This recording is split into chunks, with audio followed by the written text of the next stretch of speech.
यह आप लोगों की मोहब्बत है कि आप याद करते हैं और मुझे आना पड़ता है, वरना इन दिनों में विदेश आने से बचता हूं। हमारे प्रधानमंत्री अक्सर विदेश में रहते हैं और एक महत्वपूर्ण व्यक्ति का देश में रहना जरूरी है। जी।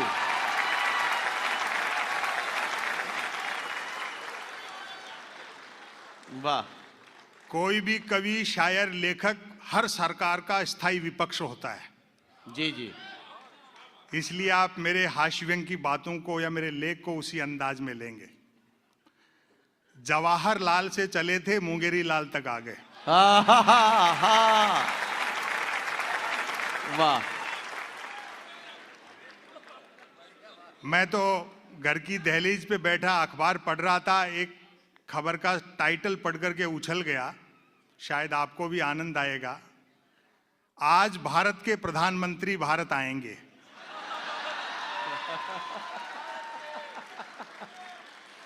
वाह। मैंने कहा भैया खबर बड़ी है, सेलिब्रेट करना चाहिए।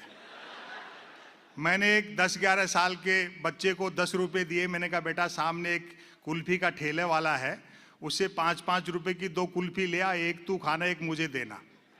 वो गया, एक कुल्फी खाता हुआ लौटा, बोला अंकल उसके पास सिर्फ 10 वाली थी, आप फिर कभी खा लेना। मैं सच बताऊं 10 रुपए की चोट तो पड़ी, लेकिन मेरे जीएसटी समझ में आ गए। वाह वाह वाह। और व्यंग तक आप अब पहुंचेंगे।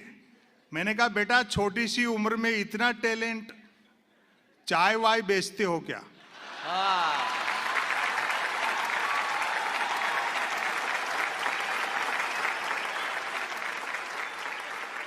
वाह वाह वाह। विकास का एजेंडा कहकर के आए थे, कुर्सी मिलते एजेंडे के विकास में लग गए। वाह।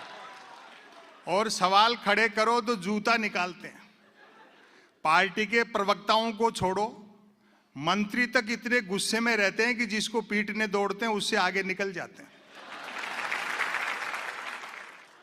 अभी एक सज्जन मिल गए, बोले संपत सरल जी, पार्लियामेंट तो पार्लियामेंट, लाल किले से भी धड़ल्ले से झूठ बोला जा रहा है, आपको कैसा लगता है?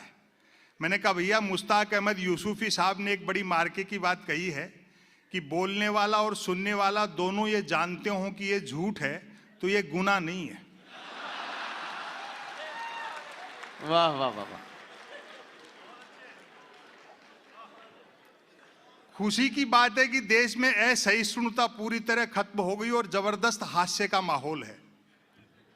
जिन्होंने अच्छे दिन लाने का वादा किया था उनको उनका वादा याद दिलाओ तो खुद ही हंसने लगते हैं। अब बेवजह का तनाव न पाले, समय के हिसाब से चीजें बदल रही हैं। अभी और अच्छे दिन आएंगे जब बुलेट ट्रेन चल जाएगी। सुनते हैं उसका किराया भी कम होगा और वो सवारियां लेने भी घर घर जाएगी। और हमारे माननीय प्रधानमंत्री जी ने बड़े दिमाग से काम लिया। जापान से कर्जा भी 50 साल के लिए मांगा है। वो जानते हैं कि उसके बाद न देने वाले बचेंगे न लेने वाले बचेंगे। वाह वाह वाह। और बाय द वे किसी जापानी को अपना कर्जा याद भी रह गया तो वो जैसे ही अपना कर्जा मांगने बंबई उतरेगा, अपन उन्हीं की बुलेट ट्रेन में बैठ करके अहमदाबाद निकल लेंगे। वाह। नरेंद्र मोदी जी ने शिंजो आबे को साफ कह दिया है, बुलेट ट्रेन हमें चुनावों के लिए चाहिए, इसलिए इसको फटाफट चलाओ, भले पटरी वटरी बाद में बिछाते रहना। अरे वाह वाह वाह। यही मेरे व्यंग्यों के विषय हैं। थोड़ा बहुत आप लोगों को तनाव हो तो योग कर लिया करो, क्योंकि योग करते रहने से आदमी का शरीर इतना लचीला हो जाता है कि संकट के समय किसी भी महिला के कपड़े पहनो फिट आते हैं।